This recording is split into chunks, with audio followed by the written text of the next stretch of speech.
Happy holidays, happy holidays, and hey everybody, Alex here, and welcome to another video. Now, I have to say, I have to apologize. The last video I put up, which was about my mom, I'm not apologizing for that.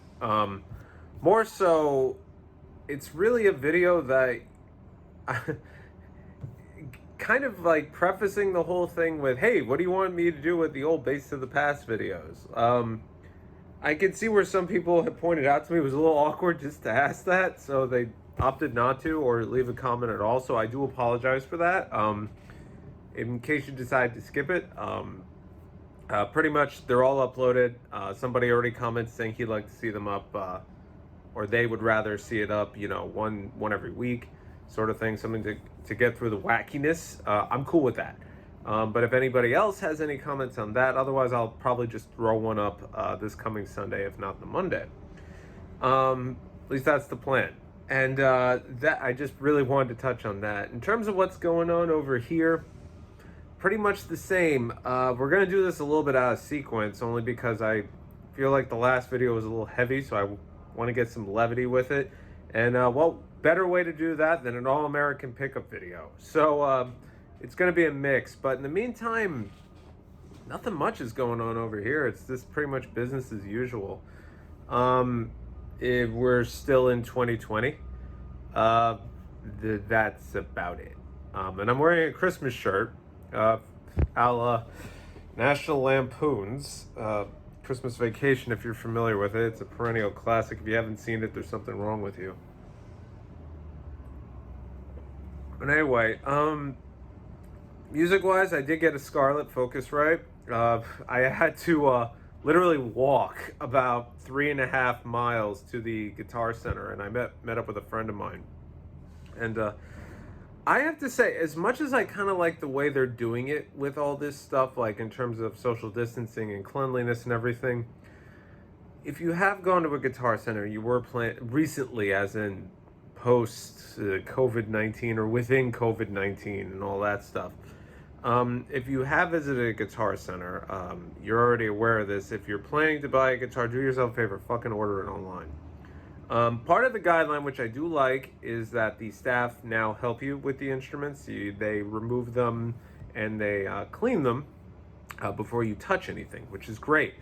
Unfortunately for the guitars, they were using Lysol wipes, and the two guitars I got to play literally had no more gloss enamel anywhere. Now, I know some people like matte finishes, but I am talking about the actual finish was gone. And it felt like I was playing on sandpaper. The frets, the fretboard, it was disgusting. It was like I literally touched it, and the woman who was assisting me looked at me and goes, I know. And I was like, I would almost rather just go with the greasy finger grime. At least it felt more natural, but it was a good time. I ended up, I did sell the Ibanez, and I used the proceeds to that to buy the Focusrite. And I gotta say, damn, this thing's a nice piece of kit. My previous one was mono only, so now I have stereo. So now we big bumping, as it were. So I'm much more enthused about playing again, and I still want another one because that's how it go. Okay, so let's go into the pickups. All American pickup video is what we're gonna do. As if it's anything Americans like, we like to spend tons of money. So this is a little bit of everything. I've opted just to go for pop culture-y stuff because there really isn't a lot. So Limited Run Games has been putting out a lot of garbage lately. And by garbage, I mean stuff that I've actually bought. But interestingly enough, with their whole announcement, they've somehow managed to acquire the rights to physically produce a Samurai Jack game. Now, if you don't know who Samurai Jack is, Samurai Jack was the kind of brainchild of Genndy Tartakovsky, the original creator of Dexter's Lab, and now he's making, the Hotel Transylvania money, so he really doesn't do much. Oh, and Clone Wars, he worked on that too. And one of my friends, who actually is in the animation field, at the time, I don't think he really cites Genndy as his key influence now, but at the time he was like, I want to be that guy. Him and Craig McCracken, Powerpuff Girls. Like, he's like, I want to be those guys. And when Samurai Jack came out at the time, I think it was like 2001, 2002, it was a big deal because it was his brainchild, as it were. It was a samurai science fiction, anime-inspired odyssey. And it was done in such a way where it was in 4:3 ratio, then it was in widescreen. Entire episodes would go by with no dialogue. It was very artsy, and it was awesome. It was completely awesome, and then it went away. And then it came back several years later for the final season. And this game apparently takes place sometime after that final season. So I was thinking, I haven't watched the show in years. How much is there a Blu-ray set? Is there some such thing along those lines? So I took myself on eBay because I had eBay bucks, and obviously it's empty because I've been rewatching the show. I got myself the complete collection of Samurai Jack. And this set literally comes with almost everything. I think there was supposed to be a code for digital in here too, but I think it's expired. Either way, mine didn't come with it, but I really didn't care because I got it on eBay. It was used, and guy accepted a best offer. So it was really good on that standpoint. And I was really, really happy about it, and I've been watching it, and the Blu-ray quality is excellent. But for whatever reason, playing it in the PS4, maybe it's an older Blu-ray that they upres, or an older DVD they upres, because the PS4 controller, the functions don't really work to pop you in and out of menus. Like, you can skip chapters, but you can't fast forward. It's very strange, or maybe it's just me, because I don't know about you guys, but my PS4 Pro has been run like a potato lately. It takes forever to boot up. And someone who likes to consume YouTube on like every platform I have, I've actually stopped watching it on the PS4 just because it's so slow. And I've been watching on the Switch. But to that point too, DC did a whole big reveal thing, which was pretty awesome, I gotta say. I am looking forward to Suicide Squad. That looks awesome and cool. I just really hope it's not done in the Avengers style, which I should really talk about. Same thing with Gotham Knights. I did try the Avengers beta, and I gotta say, after 3 hours, I have never felt less powerful playing a superhero game. I understand it's like a games with a service thing. I know some people are into that. I know there's a single player and there's a multiplayer. I don't know, if the Hulk is supposed to be this unstoppable force, why the fuck do I have to hold down R2 to make him an unstoppable force? That to me doesn't make sense. I mean, I died during the tutorial numerous times, and I thought maybe I'm just dumb. But apparently a bunch of people did. And the combat and everything just felt very janky, so ultimately I just canceled my pre-order. But maybe down the line, once we get a little bit more information on it, maybe then I'll pick it up at a lower price, but definitely not day one for me. But with all that DC stuff, I finally got myself the Blu-ray of Batman the Animated Series.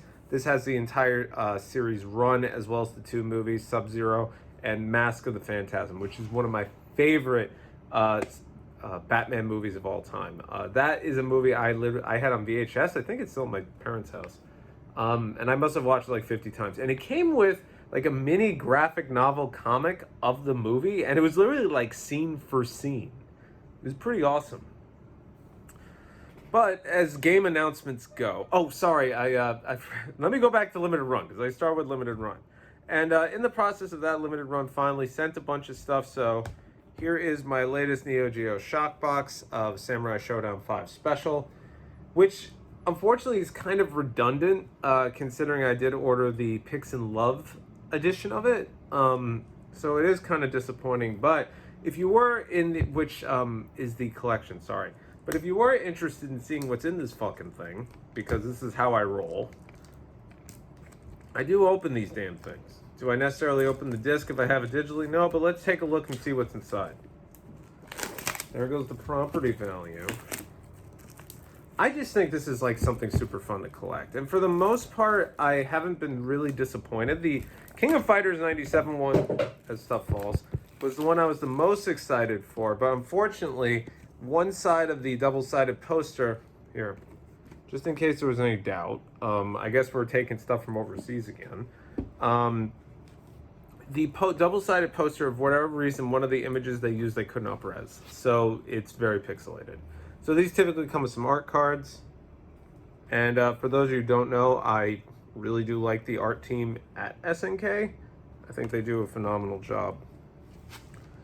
So we have that, and usually these also come with a manual that they keep outside, and they put them like in a CD format, CD size format, and they've changed it since to, and I think this is cute, but I also think it's ultimately dumb.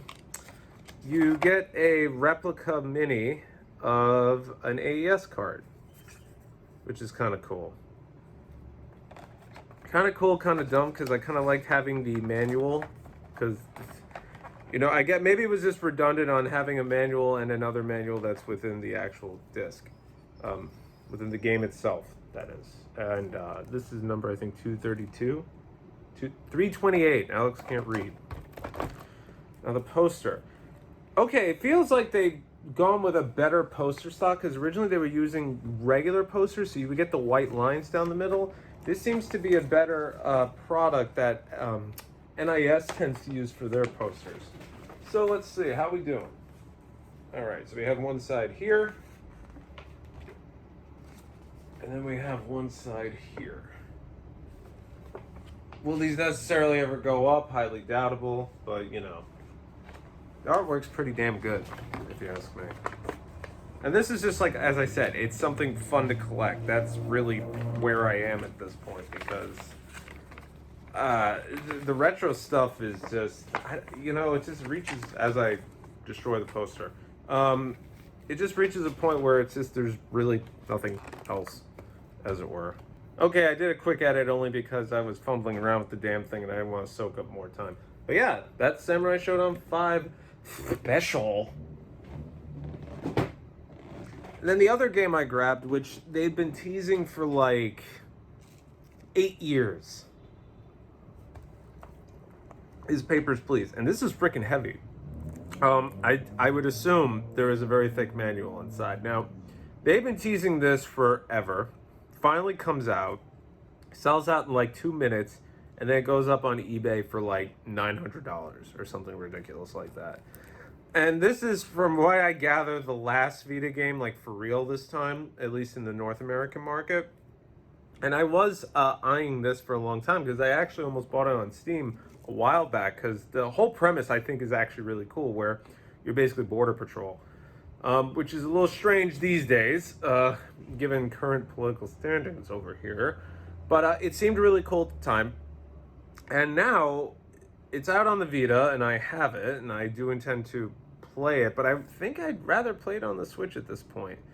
But then again, some games, like I'll use Darkest Dungeon as an example. Beautiful game. I love that game so much. I can't do it with a controller. I can't do it with sticks. It's just too awkward. I need a mouse. So I don't know what I'm gonna do. I do want to play this. I just don't know which format I'm gonna use yet. Also, if we're talking about limited stuff, grab myself a copy of SteamWorld Heist and SteamWorld Dig. This is another one of these little compilation things from Super Rare Games. It also includes SteamWorld Dig 2. So the Vita versions I had have gone bye-bye, and now I have this version, and it's all in one place, which I like. And also, on the, I guess you could say the niche front, I picked up Aokana, which is kind of like a visual novel about girls with anti-gravity shoes. It sounded very strange. I don't know, that's really all I know. I ordered this through Video Games Plus, just because they tend to carry more of the P-Cube stuff, so utilize that. And a little bit strange, Final Fantasy Crystal Chronicles Remastered. I was planning to import it, actually. Amazon Japan wasn't sending it to the States, so I was like, okay, I guess I'll do it from PlayAsia. But I figured I would just wait until they confirmed that there would be English on the card or on the disc or what platform, all that fun stuff. Ultimately, they never did. And we apparently don't have a physical release here in the States, since as I'm recording this, the game comes out in like 3 days. And it's region locked for multiplayer. Why? And multiplayer is online only. Why? I was planning like this whole big to-do with a bunch of my buddies who are overseas and everything else.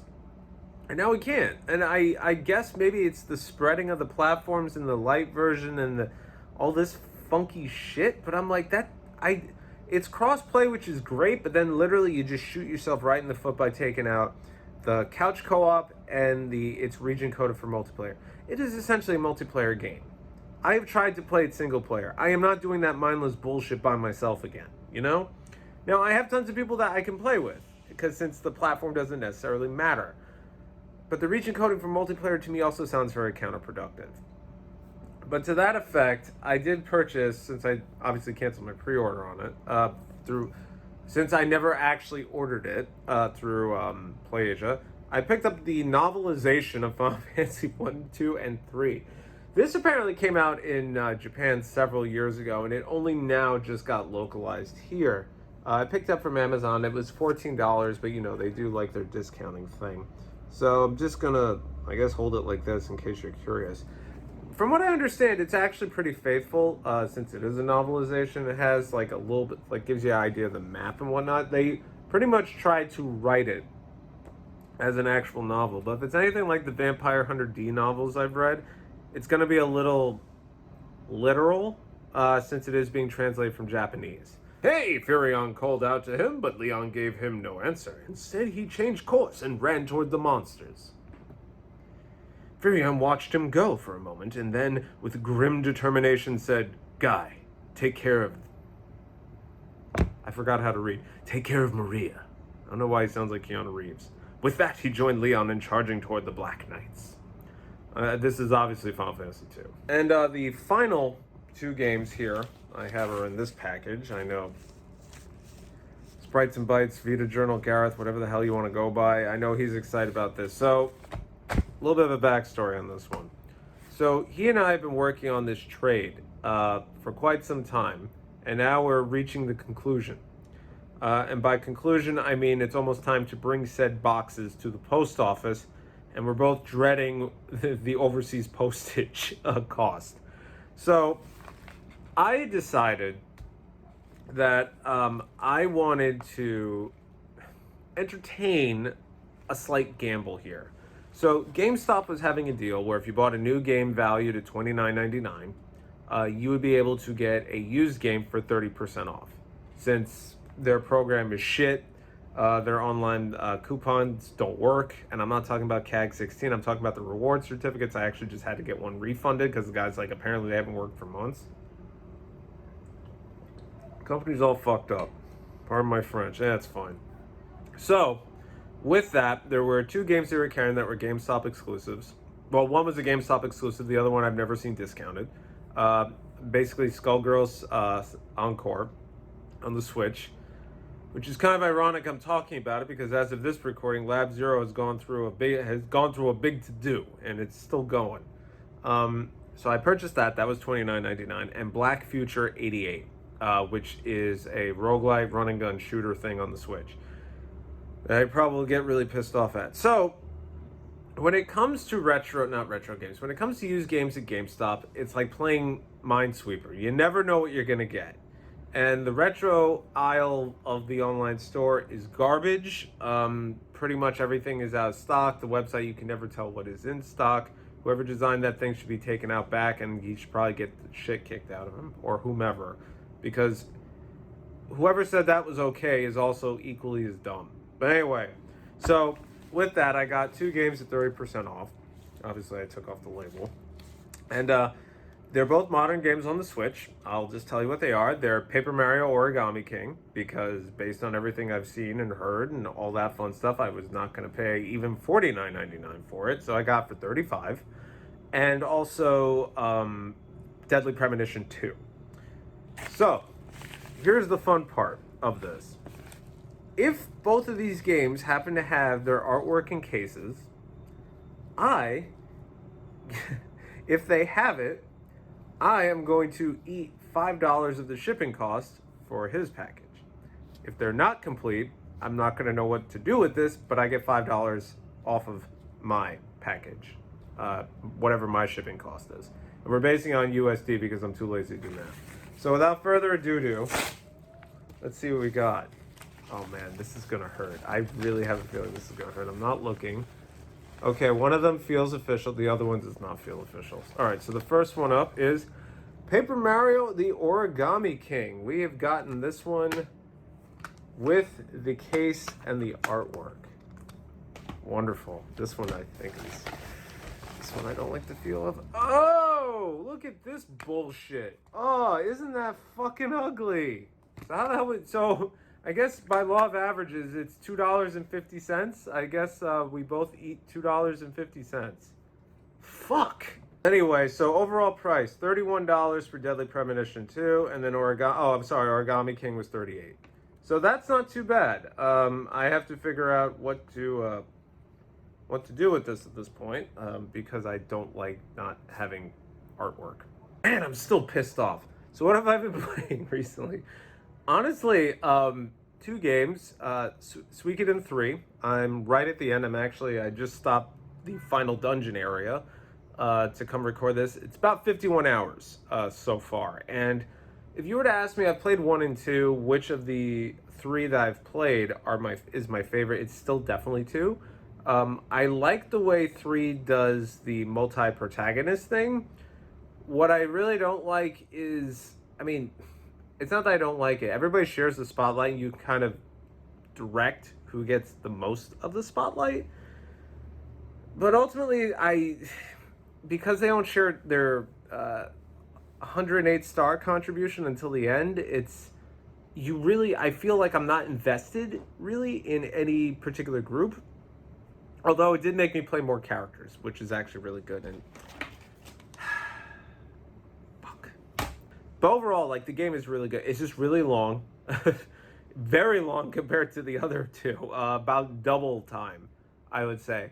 And I have to say, a lot of people did not like the minor story arc with Thomas, who is basically the warden of the castle that you eventually get. For whatever reason, it reminds me a lot of Turn A Gundam. Because it's basically, there's some huge overarching, well, in that case, a Gundam, and in this case, it's a prophecy thing. I'm not going to say what it is because I want to ruin it. But everybody kind of just goes about their lives. And in his case, it's a lot of what's going on in the castle, a lot of daily life problems. And then there's some adventuring in between, but ultimately everybody just wants to be together and friendly and all that stuff. And there's a civil war in the background, so... It just reminds me a lot of Turn A Gundam. If you've never seen Turn A Gundam, I'm playing it down. It's really good. It's probably, I would say, some of the best character development that I've seen in any of the Gundam arcs. Because it really, Gundam doesn't really focus on Gundam. But in this one, it really focuses on the people. The Gundam is just in the background, literally. And with the girlfriend, I've been playing Leisure Suit Larry, Wet Dreams Don't Dry. On the Switch. And 2 things. It is available physically in Germany, of all places. The cart and everything is written in German, but the game translates itself to English. And I think there is German dialogue, but no actual text, I think. But there are some text glitches in the game. So by glitches, I mean there's commas where there shouldn't be. But as a Leisure Suit Larry game, I think this is a very good way to reboot it. Aloe is not involved. From what I understand, they kind of showed him the script and he never got back to them. I think he pretty much just disowned it and considers it not to exist. But it is very raunchy. How it's on the Switch cracks me up. But the controls, I will say, for a point-and-click adventure compared to a controller, it's doable, it's serviceable. Would I rather a mouse? Absolutely. And apparently there's a sequel coming out. So I will definitely be playing it on the PC, just because of ease of use. But in terms of the puzzles themselves, they are just as fucking obtuse as ever. You will be pulling your hair out at some of these things. A lot of the solutions just don't make any fucking sense. And some of them are like, I would have never fucking thought of that. There's something to do with a cheese dildo. That is all I'm gonna say. It's funny though. But it's like one of those like 18-year-old Alex would have died laughing at this. 36-year-old Alex is kind of like, oh shit. Like, how did this get by the censors? You know, like that sort of thing. But it is pretty good. We're having a good time with it. It seems pretty long.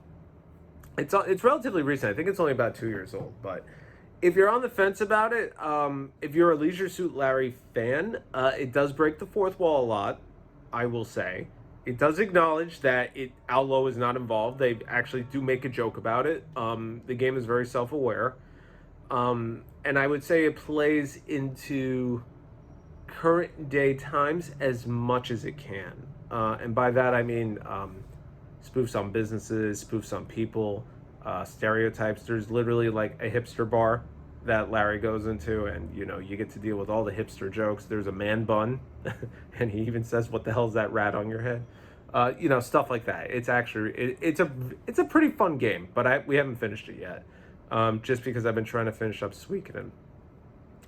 But that being said, I think I'm done with RPGs for a bit. Looking at the backloggery, I've done so many RPGs since I've been on furlough that I think I'm good for a good long while, and I think I just need to play some mindless shit for a while. But otherwise, in terms of stuff I finished a bunch of stuff a while ago. But obviously with the previous video, I didn't talk about it, and I think this has gone on long enough. I kind of wanted to keep this one a little bit short and sweet. So maybe next time I'll talk about that. So, again, let me know if you are particular to any which way or shape or form for the Base of the Past vids, and I'll do it up. Take care.